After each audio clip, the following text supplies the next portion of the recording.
Hi guys, welcome back again. We're at Hidden Lake again in the middle of the beautiful forest here. The last two things that we've really been diving into last night and tonight is God's courage, Jesus' courage, especially in being arrested in the garden, even though he knew it was going to happen to him.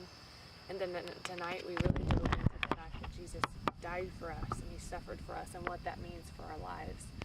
So two things, the courage that no matter what we face in our life, that Jesus is calling us to be radical disciples, to follow him. And that just like Peter in the story of the death of Christ, how he denied Jesus 3 times. He said he didn't even know Jesus. That we fall sometimes. Peter fell, he abandoned Jesus in a time of need. But he comes back and becomes a great apostle. He becomes the first pope.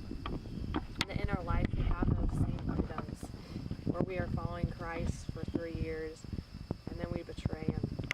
But God also always welcomes us back in his merciful love and invites us in. So that's really what we focused on last night. We had an awesome time of adoration after that, really looking into the eyes of Christ and saying, God, give me courage in the area of my life that I need it.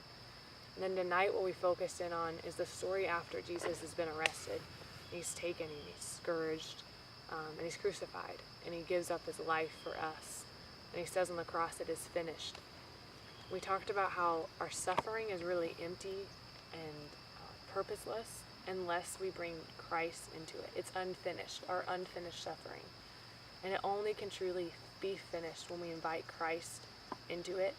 We invite him to bring glory out of it. That we are a people of the cross so that we can be a people of the resurrection. And so we go to Jesus with any sufferings that we have, any wounds that we have, any things we need in healing that we're struggling with, trusting that if we bring it to the foot of the cross, that he takes it, he's with us in our suffering, and he brings glory to it. And so tonight, this path, we had the teams walk up this path, each carrying, as a small group, each carrying a cross. And when they got to the top of the hill, there's a big cross waiting for them.